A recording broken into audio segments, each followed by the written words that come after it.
Bismillahirrahmanirrahim. Assalamualaikum warahmatullahi wabarakatuh.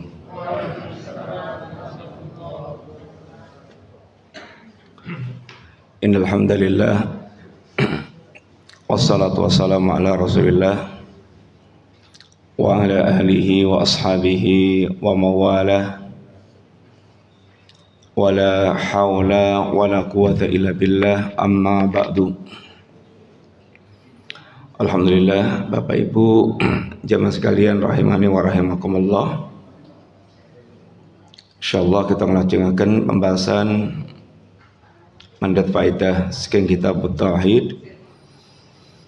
Kita melabat bab man ata al ulama wal umara fi tahrimi ma ahallallahu au tahlili ma harramallahu faqad ittakhadahum arbaban. Bab ingkang judulipun barang siapa yang mentaati ulama dan mentaati penguasa dalam perkara mengharamkan apa yang Allah halalkan dan menghalalkan apa yang Allah haramkan, maka dia telah menjadikan ulama dan umara itu arbaban, sesembahan. Sehingga bab ini Bapak sekalian kaitannya pun kalih tauhid. Ketaatan itu secara mutlak itu hanya boleh ditujukan kepada Allah Subhanahu wa taala dan Rasulnya sallallahu alaihi wasallam. Sehingga ayatipun ya ayyuhalladzina amanu atiullaha wa atiur rasula wa ulil amri minkum. Fa in tanazatum fi syai'in farudduhu ila Allahi wa rasuli in kuntum tu'minuna billah wal yawmil akhir dzalika khairun wa ahsanu ta'wila. Allah ngendikaken, wahai orang yang beriman ingkang dipun panggil niku tiang-tiang ingkang sampun khusus, tiang-tiang khusus ingkang manahipun sampun kisen iman. Onten hati yang masih kosong melompong dari iman kepada Allah, hatinya ada harapan kehidupan kepada yaumul akhir. Sehingga panggilan ini ditujukan kepada orang yang sudah ada iman itu karena nyuwun ngapunten ingkang siap mirengaken, yang siap mendengar dan mentaati panggilan Allah itu ya hanya orang-orang yang beriman. Sehingga memang ada orang yang mereka dipanggil prat-prat urusan, ya memang hatinya nggak ada kaitannya dengan Allah Ta'ala, hatinya kosong dari iman, merasa nggak dipanggil. Maka orang mukmin dengan orang kafir atau orang munafik itu ya secara sikap ya bentrok-bentrok terus, ya memang beda benten dalanipun. Yang kalau orang kafir munafik itu dalani niku mlakune ajeng teng neraka, mukmin itu melampai pun ajeng teng surga. Sehingga nek benten nggih panci benten, sehingga ampun iri. Lah kowe wong kafir kae enak ya ora salat, mangan kirik ya itu, mangan babi ya itu, arek gonta-ganti pasangan ya iso bebas, awake dhewe iki sarora itu. Lah panjenengan melampahi yang dalan pundi? Nah ajeng melampah nderek tiang kafir nggih monggo, ajeng melampah dalan surga nggih monggo, pilihan. Allah ngendikaken faman syaa falyakfur wa man syaa falyu'min. Sing pengen kafir ya monggo, sing pengen mukmin nggih monggo, dipersilahkan. Ning Allah sudah menjelaskan nek menjadi kafir ya konsekuensinya nanti nyemplung ke jahanam. Kalau menjadi mukmin ya nanti Allah sediakan surga. Qad tabayyana rusdu minal ghayyi. Yang jelas jalannya itu sudah gamblang semuanya. Nek milih dalan kekafiran, dalan bengkok, dalan mboten genah ya sudah dijelaskan Allah semuanya. Kalau milih jalan keimanan juga sudah dijelaskan Allah. Kantun pilihan. Sehingga enggak perlu mengirikan orang-orang yang memang kafir. Dan mboten saged dikompro-kompromikan enggak bisa. Yang repot itu orang mukmin sing pengen ngafir mukmin tapi pengen kados tiang kafir dipada-padaaken. Ini parah. Jalan jauh udah beda kok. Ngidul ngalor ngidul kok pengen gandengan ketemu ngen sakit aret-aretan niku mengke. Bapak sekalian, asal ketaatan itu yang mutlak hanya kepada Allah dan Rasulnya. Sehingga Allah panggil, ya ayyuhalladzina amanu, wahai orang yang beriman, atiullaha wa atiur rasul. Ketika Allah memerintahkan taat kepada Allah dan kepada Rasul, itu pakai perintah atiu. Para ulama menjelaskan ini menunjukkan bahwa ketaatan kepada Allah dan Rasulnya itu mutlak. Artinya tidak bisa ditawar-tawar, tidak bisa dibantah-bantah dengan akal, dengan perasaan, dengan budaya, dengan segala macam. Yang ada kalau dia mukmin ya sami'na wa ata'na. Mboten enten kalimat sanes. Innama qaulal mu'minina idza du'u ilallahi wa rasulihi liyahkuma bainahum ay yaqulu sami'na wa ata'na. Bahwasanya tidak ada ucapan lain bagi seorang mukmin ketika mendapatkan perintah Allah dan Rasulnya kecuali ucapannya mboten sanes hanya sami'na wa ata'na. Kami dengar, kami taat. Pun niku tok, enggak ada yang lainnya. Sehingga kalau ada orang yang mengaku mukmin tapi belum sami'na wa ata'na, niku imanipun bisa karena berpenyakit sehingga enggak segera menyambut seruan Allah dan Rasulnya, atau memang pengakuan imannya palsu, hanya zahirnya aja yang mengaku beriman padahal hatinya tidak ada keimanan. Dan semakin sempurna iman seorang mukmin, akan semakin sempurna ketaatannya kepada Allah dan Rasulnya Shallallahu Alaihi Wasallam. Sehingga kalau kita ini nyun ngapunten dipanggil Allah, dipanggil Rasulullah, diperintah Allah dan Rasulnya, kemudian kita enggak segera menyambut atau masih berat, niku nyun ngapunten ngakeni kemawon nek iman kita niku tesih dhaif, tesih lemah. Ampun pados alasan untuk membenarkan yaitu perbuatannya. Wahai kaum muslimin, kaum mukminin, riba itu haram. Kalau memang belum bisa lepas dari riba, jangan ngeyel, jangan cari-cari alasan sampai membolehkan riba. Akui saja, ya Allah saya masih bergelimang dengan riba, ampuni saya ya Allah dan kuatkan hati saya Allah, kapan saya bisa lepas dari riba. Ampun cari-cari alasan yang bisa sampai membolehkan riba. Sama dengan yang ngapunten ibu-ibu yang Allah perintahkan untuk berhijab, berjilbab, menutup aurat. Kalau memang belum bisa menutup aurat karena kondisi, mungkin kondisi masyarakatnya atau kondisi semacam-macamnya, sehingga hawa nafsunya itu belum siap untuk pakai jilbab, nggak usah cari-cari alasan untuk membenarkan dia nggak berjilbab. Tapi akui saja, ya Allah saya masih lemah imanku sebelum bisa memenuhi panggilanmu. Ampuni aku ya Allah dan kuatkan hatiku supaya aku bisa segera memenuhi panggilanmu. Sehingga dia punya rasa malu dengan Allah dan mengakui kalau memang belum bisa tunduk dan patuh sepenuhnya kepada Allah Subhanahu wa taala.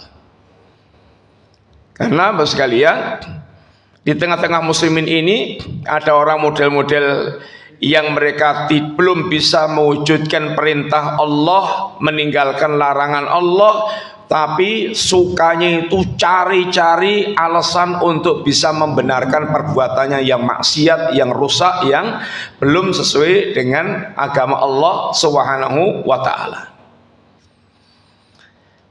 Kemudian, Bapak sekalian, ketika Allah memerintahkan taat kepada ulil amri niku secara bahasa artinya yang ngurusi kita, yang punya urusan, yang ngurusi kita.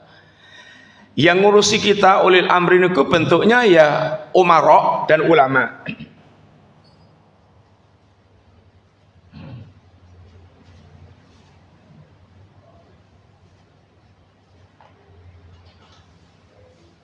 Jadi ulil amri niku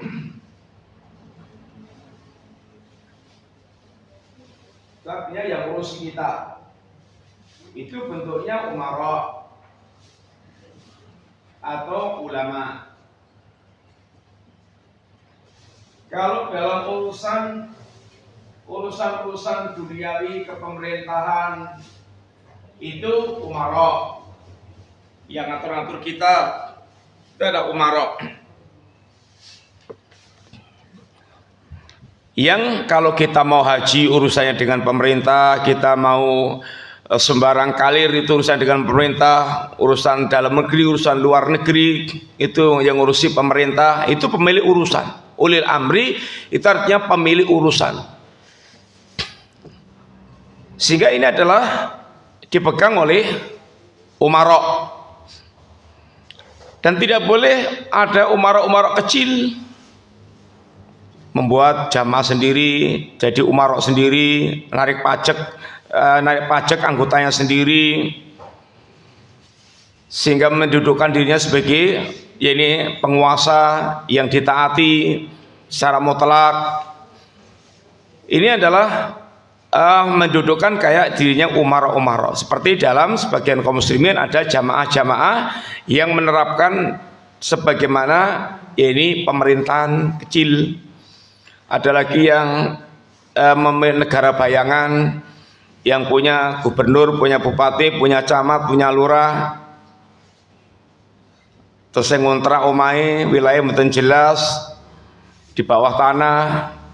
Ini bukan umara yang dimaksudkan di dalam ayat itu. Sekalian, umara yang memiliki urusan, yang ngurusi urusan kita. Yang kedua, urusan agama itu kembalinya kepada ulama. Ketika kita diperintahkan taat kepada umara dan ulama, itu enggak pakai atiu. Jadi asalnya kita ini disuruh taat kepada ulama, kepada umara dan ulama. Selama penguasa dan ulama ini tidak memerintahkan sesuatu yang bertentangan dengan Allah dan Rasulnya. Kalau apa yang diperintahkan oleh umara dan ulama ini bertentangan dengan apa yang diperintahkan oleh Allah dan Rasulnya, maka kita tidak boleh taat kepada mereka. Karena tidak ada ketaatan kepada makhluk dalam kemaksiatan kepada Allah Sang Khalik. La ta'ata li makhlukin fi maksiatil Khalik. Tidak ada ketaatan kepada makhluk di dalam kemaksiatan kepada Allah Sang Khalik. Maka ketaatan itu hanya kepada Allah Subhanahu wa taala dan Rasulnya. Oleh karena itulah sekalian, yang diajarkan oleh para ulama kita, kalau ada ajaran ulama, fatwanya, pendapatnya yang jelas-jelas menyelisih Al-Quran dan Sunnah, kita tidak boleh fanatik kepada kiai, ulama, ustadz, karena mereka bukan pemilik agama. Pemilik agama itu adalah Allah Subhanahu wa taala. Yang Allah mengutus Rasulnya untuk menyampaikan agama Allah, sehingga ketaatan mutlak itu hanya kepada Allah dan Rasulnya, karena Rasulullah SAW itu membimbing kita juga dengan wahyu Allah Subhanahu wa taala. Bapak sekalian, di antara pendidikan yang salah di tengah-tengah masyarakat itu ketaatan kepada ulama, kiai, ustadz, guru, dididik untuk taklid buta. Taklid buta itu bebeknya itu nemen, sehingga pokoknya kalau sudah diajarkan ustadz, diajarkan kiai, mau ada dalilnya, enggak ada dalilnya, bertentangan atau enggak, pokoknya manut. Surgon rokoni pun kiai. Niki pendidikan taklid. Sehingga membelanya kepada kiainya itu kayak membela kepada Quran dan Sunnah. Padahal semua para ulama yang kalau kita kenal ulama mazhab, Imam Hanafi, Imam Malik, Imam Ahmad bin Hambal, Imam Syafi'i, semua mengajarkan kepada kita, idza shahal haditsu fahuwa madhabi. Kalau hadis itu sahih maka itu madhabku. Kalau ada perkataanku yang bertentangan dengan ini hadis Nabi, maka aku rujuk kepada hadis Nabi waktu hidupku atau setelah matiku. Ini semuanya pelajaran para ulama.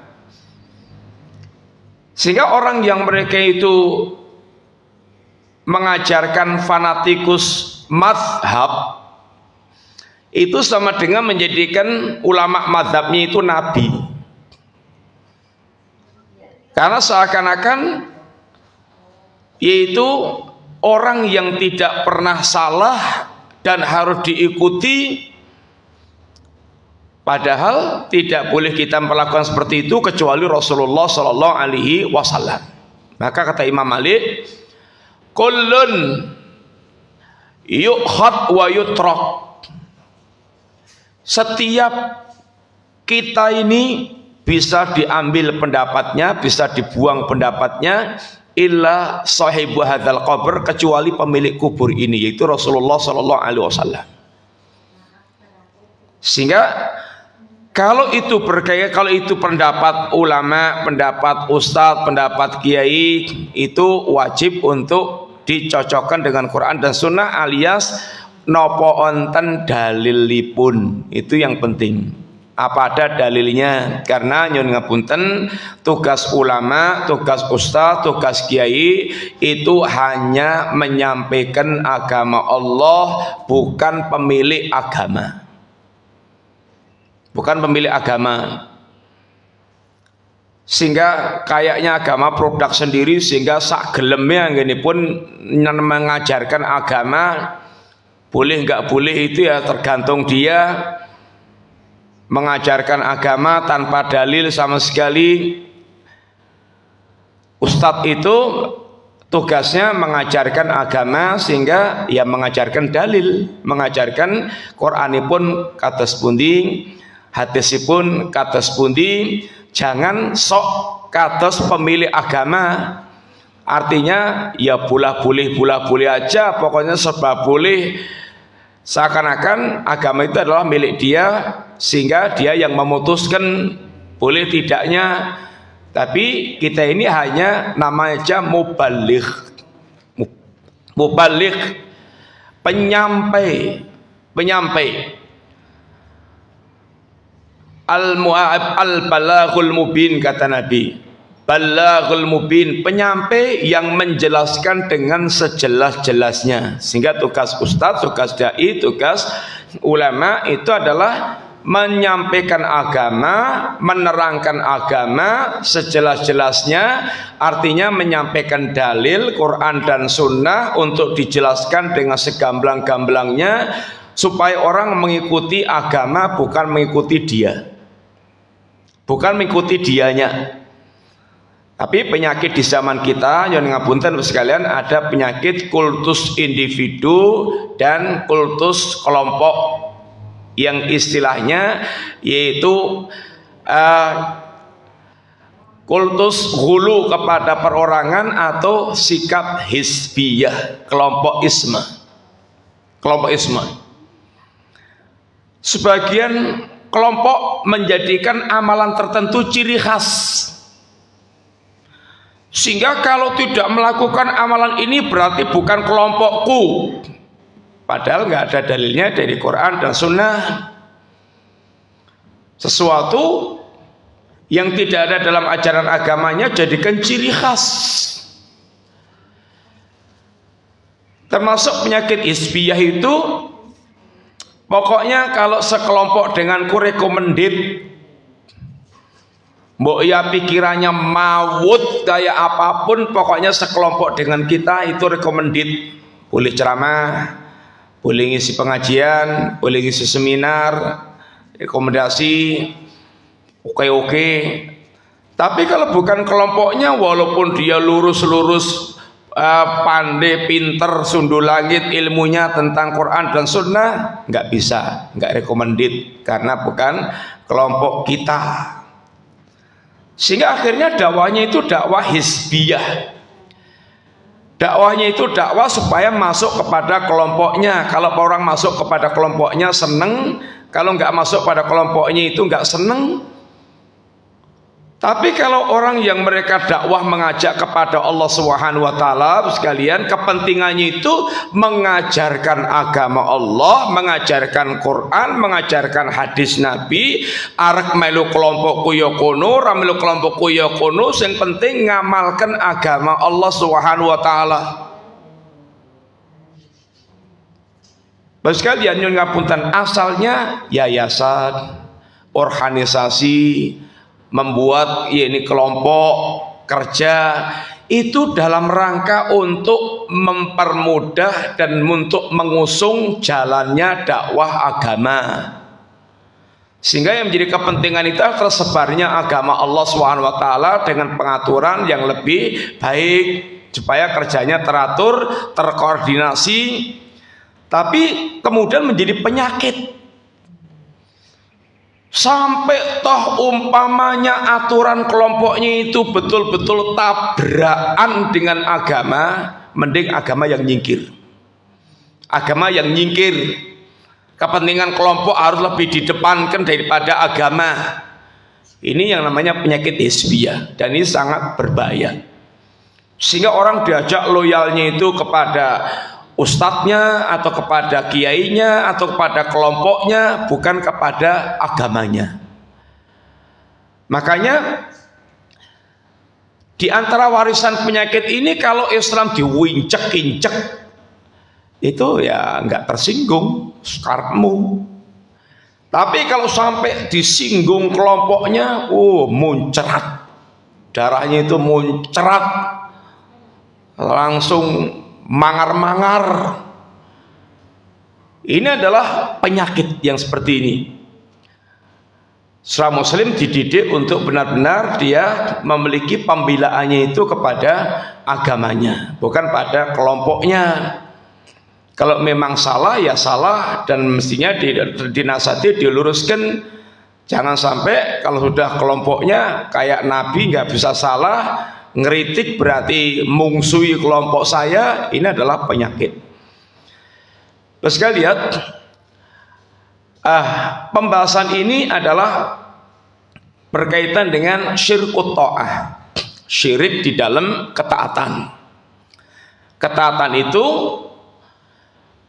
yang secara mutlak hanya ditujukan kepada Allah dan Rasulnya Shallallahu Alaihi Wasallam, karena Allah dan Rasulnya membimbing kita dengan wahyu, dan pasti benarnya arahnya ke jannah.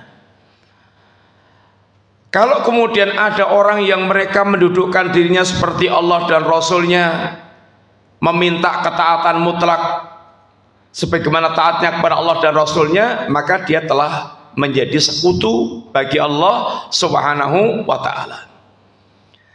Di antaranya bentuknya adalah tahlilut tahrim atau tahrimul halal,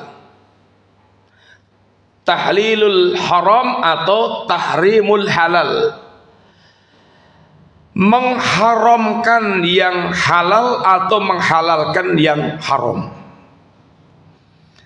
Tahlil dan tahrim, bas kalian, ini ku mutlak hanya haknya Allah yang mengatakan ini halal, ini haram. Yang boleh menghalalkan, mengharamkan itu hanya Allah Subhanahu wa ta'ala. Sehingga kalau ada orang yang mereka itu kemudian menghalalkan yang haram, mengharamkan yang halal, itu sama dengan mendudukkan dirinya sejajar dengan Allah Subhanahu wa ta'ala, dan itu yang dikatakan dengan syirik, ini kesyirikan. Dan orang yang mereka mentaati kepada orang yang jelas-jelas menghalalkan yang haram, mengharamkan yang halal, niki namanya nyembah. Mbuh nyembah umarok, mbuh nyembah ulama, nyembah yang mereka menghalalkan yang haram, mengharamkan yang halal. Sekalian, ini kaidah ingkang kedah kita ini fahami, sehingga muslim itu ketaatan mutlaknya hanya kepada Allah Subhanahu wa ta'ala. Umara ulama itu juga memiliki kewajiban taat kepada Allah dan ini Rasulnya.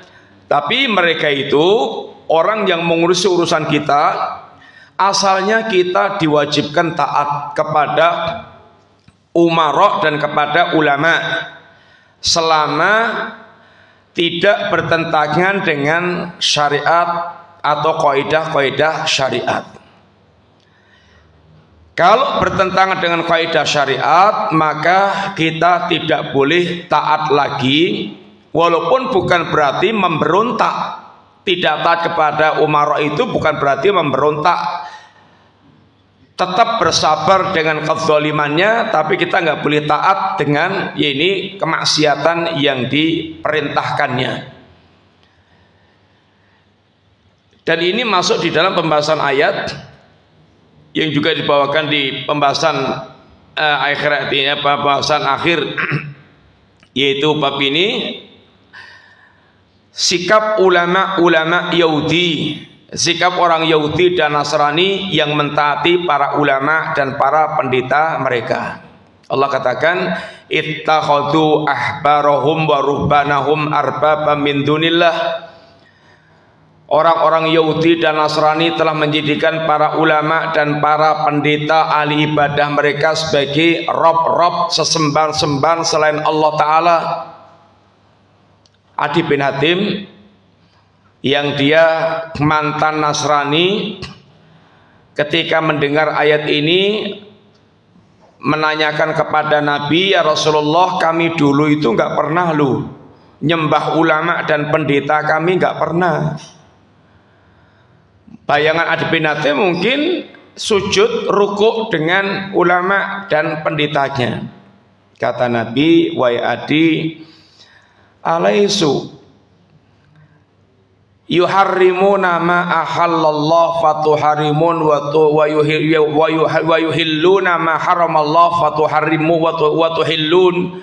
Wahai Adi, bukankah ketika para ulama pendeta kalian mengharamkan yang Allah halalkan, menghalalkan yang Allah haramkan, kalian ikut-ikutan juga? Bala, ya begitulah ya Rasulullah, kami dulu. Kata Nabi, tilka ibadatuhum, itulah ibadah mereka. Sehingga orang yang mereka berkeyakinan taat mutlak kepada seseorang, bahkan dalam hal tahlil dan tahrim, perkara yang jelas-jelas diharamkan Allah dihalalkan, yang dihalalkan Allah diharamkan, dan dia manut, ini adalah masuk dalam musyrik, menyekutukan Allah kepada orang atau kelompok tersebut. Termasuk kalau ada sekelompok orang yang mereka bersepakat menghalalkan yang haram, mengharamkan yang halal, ini telah mendudukkan dirinya sejajar dengan pembuat syariat, yaitu Allah Subhanahu wa taala dan Rasulnya. Ada sekelompok orang dipilih oleh orang, kemudian mereka bersepakat untuk menghalalkan yang haram, mengharamkan yang halal. Dia telah mendudukkan dirinya seperti Allah sang pembuat syariat. Seorang muslim yang ada di situ tidak boleh ikut-ikutan, tidak boleh teken, tidak boleh setuju, tidak boleh cenderung sesuatu yang menghalalkan apa yang Allah haramkan atau mengharamkan yang Allah halalkan. Sehingga hati-hati orang-orang yang mereka menjadi kelompok pembuat perundang-undangan atau peraturan, bisa menjadikan dirinya sebagai sesembahan yang akan memproduk aturan-aturan yang jelas-jelas Allah haramkan, dihalalkan. Ini sangat bahaya. Bapak lihat, di tengah-tengah muslimin ada keyakinan wali. Kalau orang sudah dibilang wali itu, mbok yo gendengnya kayak apa itu, ya tetap diagung-agungkan, tetap dimuliakan. Segelengnya kayak apa itu, kalau diyakini wali itu didudukkan sudah orang istimewa yang tidak tersentuh kesalahan syariat. Kalau jelas-jelas itu menyelisih syariat, bertentangan dengan syariat, kemudian keyakinannya mereka itu tingkatannya wali. Wis beda alam, karawe dewi itu wis beda tingkatan. Kita ini yang awam-awam nggak boleh mengoreksi wali. Ngarep ngoreksi wali ya dadi wali sih. Jadi nggak pusing itu sama dengan arep pengen ngoreksi wong edan ya edan sih. Bapak sekalian, ini adalah kerusakan yang tersebar di tengah-tengah ini masyarakat. Sehingga kalau orang itu sudah diyakini sebagai wali, mbok omongannya itu nggak genah, nggak karuan, perilakunya itu nggak karuan, itu tetap dibela mati-matian, dibela mati-matian. Ini karena salah pendidikan dan salah menanamkan, yakni keyakinan. Mari kita lihat sekalian dalil-dalil yang beliau bawakan pada bab ini.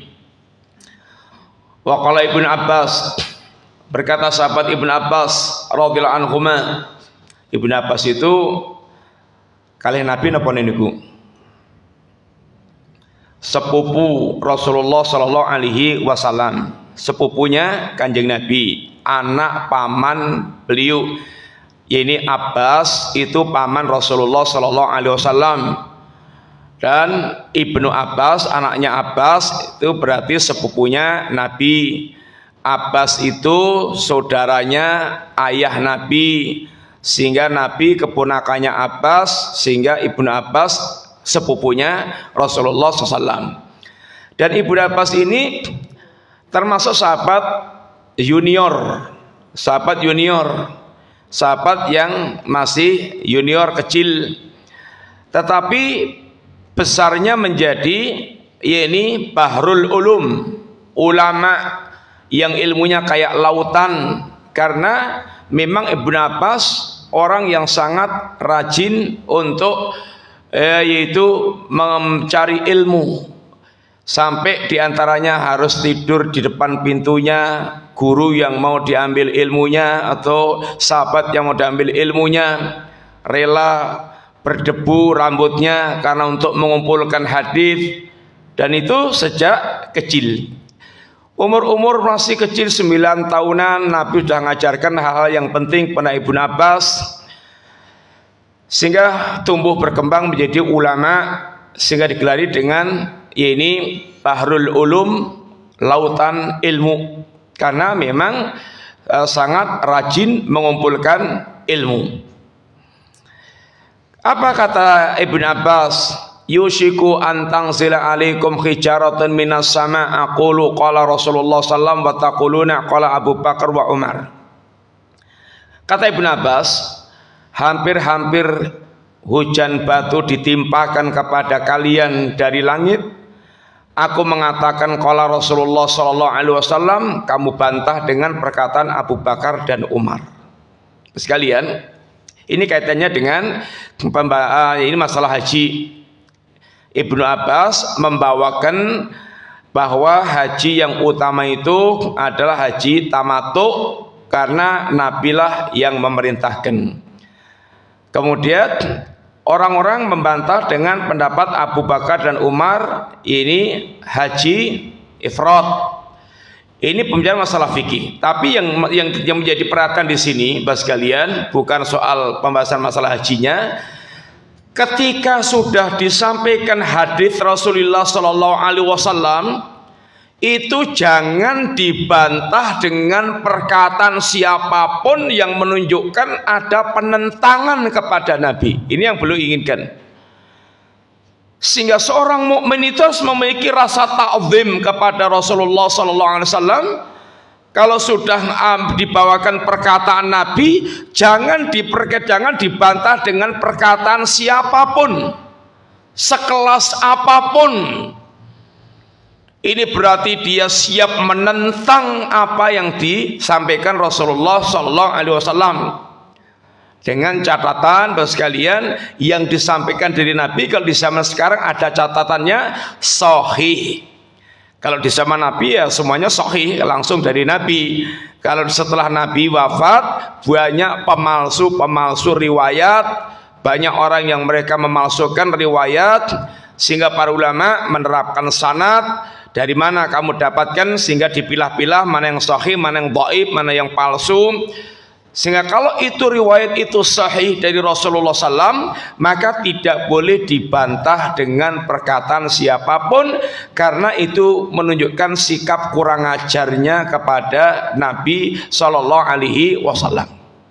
Ini yang dimaksudkan dengan riwayat ini. Sehingga seorang muslim itu harus punya sikap ini ketawadhuan terhadap kebenaran. Kalau sudah perkara itu hak, jelas-jelas dalilnya Quran atau sunnah, maka sudah tidak ada pilihan lain dan tidak boleh dia membantah-bantah dengan perkataan siapapun. Ini yang diinginkan dari pendidikan yang disampaikan oleh Ibnu Abbas dalam riwayat ini. Sehingga kata beliau, mayustafatu minal athar, dari riwayat ini apa faedahnya? Wujubu taqdimi qauli Rasulullah sallallahu alaihi wasallam ala qauli kulli ahadin, wajibnya mendahulukan perkataan Rasulullah SAW di atas perkataan siapapun, sehingga tidak boleh menentang atau membantah perkataan Nabi dengan perkataan siapapun, Aristo, Sokrates, kemudian Plato, apalagi orang musyrik yang macam-macam itu. Seorang mukmin menjunjung tinggi apa yang datang dari Allah dan Rasulnya Sallallahu Alaihi Wasallam. Ini termasuk sikap ketunduk patuhan dan tidak lancang yang Allah katakan, ya ayyuhalladzina amanu la tuqaddimu baina yadayillahi wa rasulih. Wahai orang beriman, jangan kamu lancang mendahului Allah dan Rasulnya.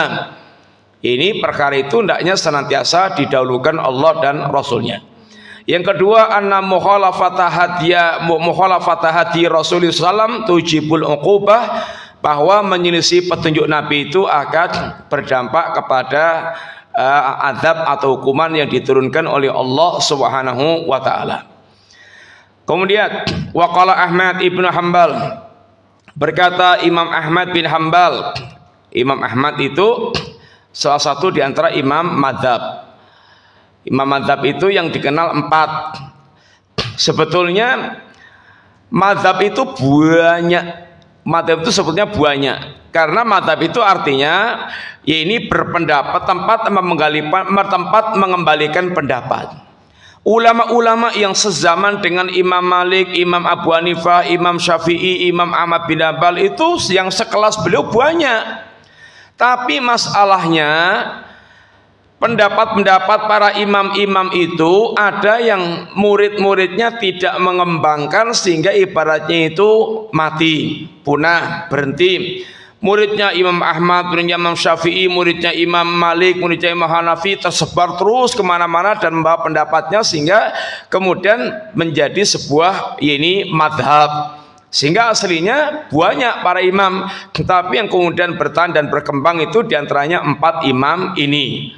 Sehingga aslinya banyak madhab-madhab itu. Karena madhab itu artinya ini tempat berpergi, tempat berpendapat atau tempat itu mengambil pendapat. Sehingga madhab itu tidak boleh mutlak kita jadikan sebagai patokan satu-satunya. Karena para ulama sebagian terkadang sudah nyampe hadis padanya, sebagian belum nyampe hadis padanya, kadang keliru, kadang benar. Sehingga orang yang mereka mewajibkan untuk mengikuti satu mazhab, paten harus mengikuti satu mazhab, ini sama dengan menjadikan imam mazhabnya seperti Nabi. Kita tidak boleh demikian. Boleh bermadzhab, artinya berarti mengambil pendapat-pendapat ini para imam-imam itu, tapi tidak boleh kemudian mewajibkan dan fanatik kepada salah satu mazhab sampai membela mati-matian dan tidak ada yang bisa disalahkan dari mazhab tersebut.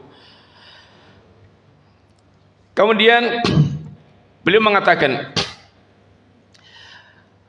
Imam Ahmad sekalian dikenal dengan Imam Ahlus Sunnah.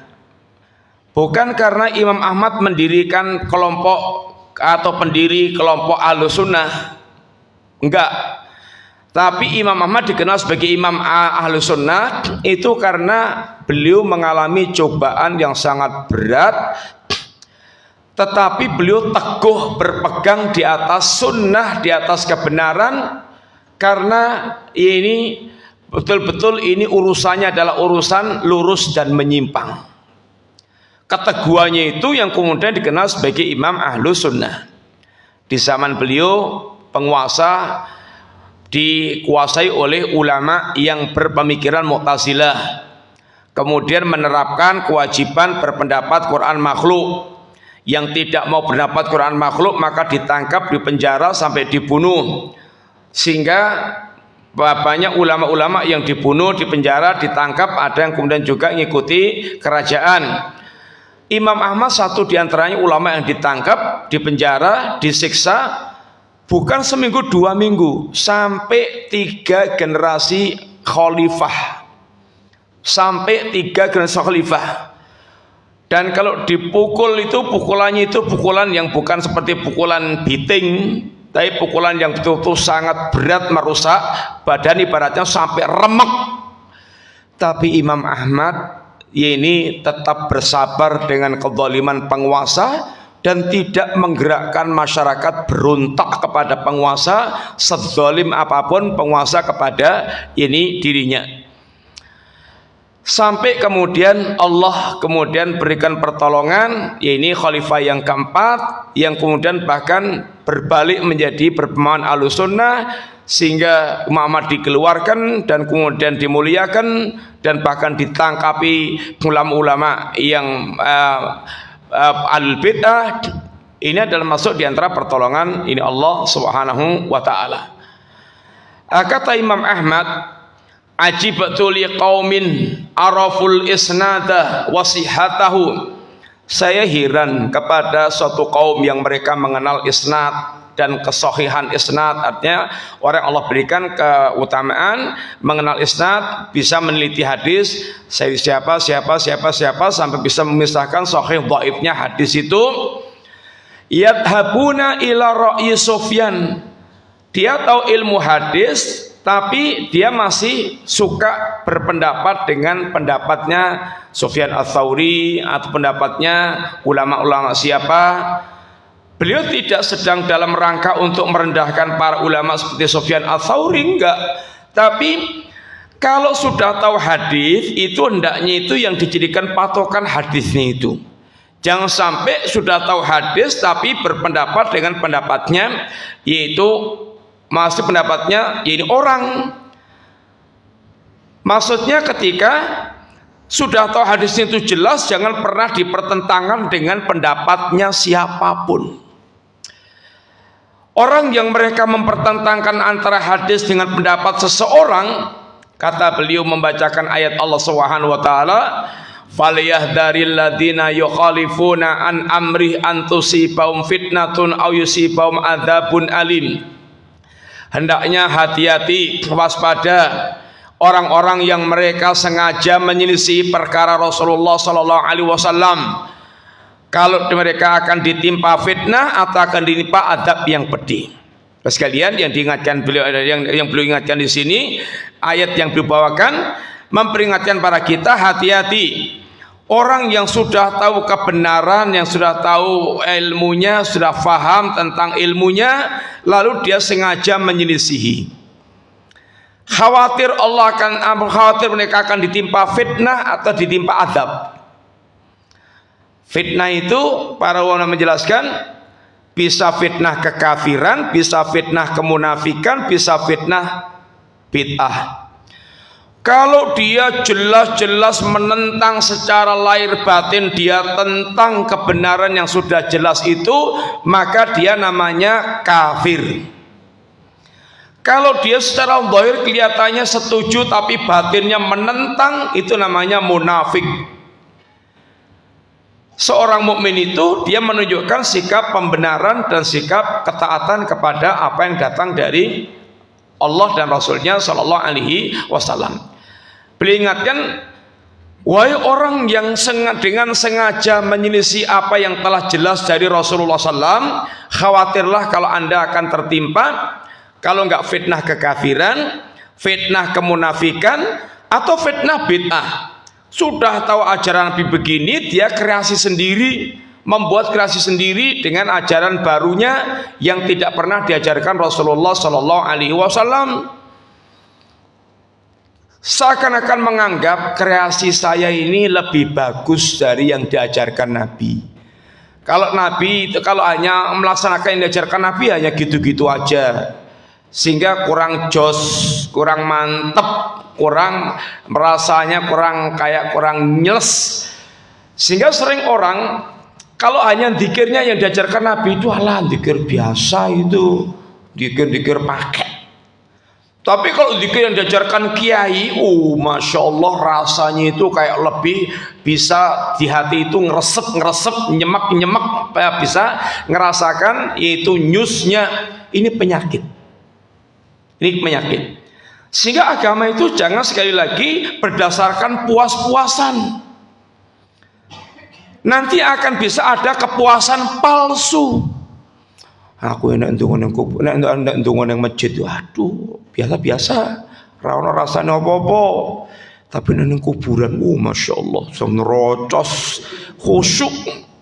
Itu namanya tipuan syaitan.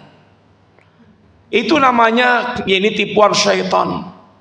Dan syaitan akan berusaha untuk membuat manusia itu memang pisah dan jauh daripada sunnah.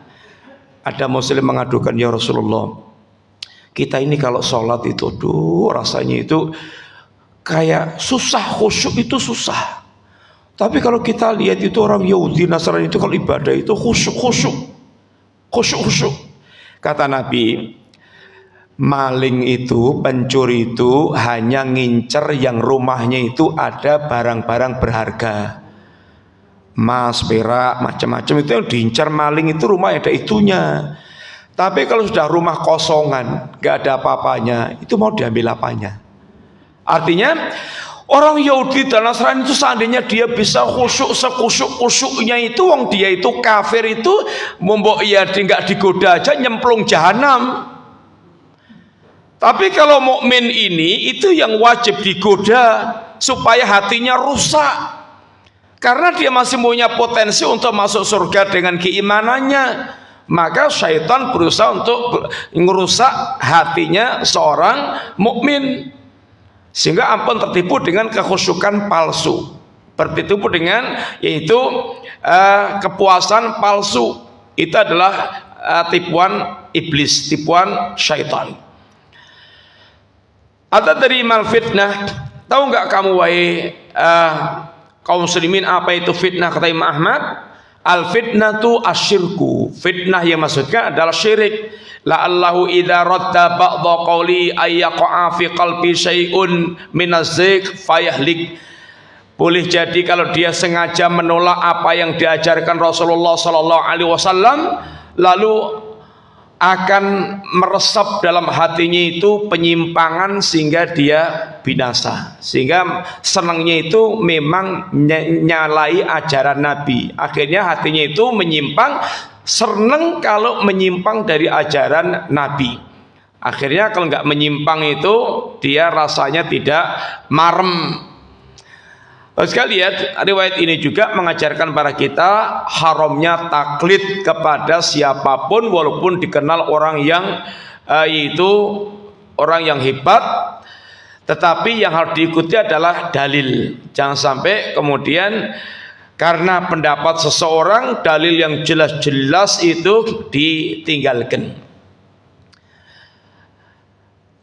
Kemudian bolehnya taklid bagi orang yang mereka tidak tahu dalil, tapi yang diikuti orang yang dikenal agamanya, ya ini bagus. Kadang-kadang kita ini dalam masalah agama, dalam perkara tertentu kita nggak paham, itu mesti taklid. Contoh mamanya hadis niki sahih napa mboten, panjenengan ditakoki ngoten pripun. Oh mboten di ilmune ajeng jawab yang mah nyesatken. Kita taklid kepada ahlinya yang memang belajar hadis dan punya ilmu tentang masalah hadis, yang memang mereka bidangnya, oh menurut syekh ini hadis ini sahih. Ini adalah namanya taklid pada hal tertentu yang memang kita mesti butuh taklid. Yang terakhir, meskipun bawakan beliau dalil ayat yang tadi kita baca, ini ittahadu ahbarahum wa ruhbanahum arbabam min dunillah, pun kita aturakan dari ayat itu.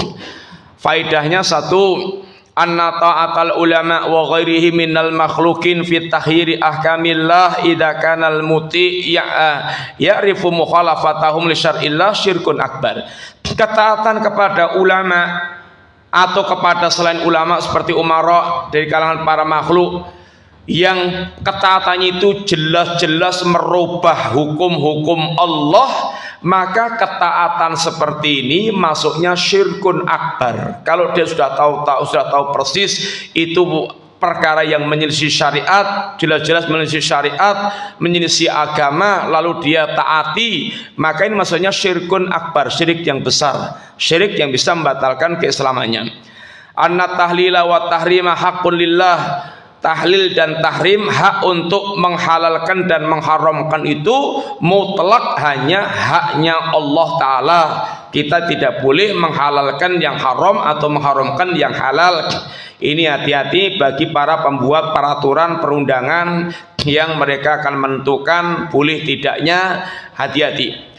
Bayanu linau'in min anwa'i syirki wa syirku ta'at. Penjelasan tentang diantara jenis-jenis syirik.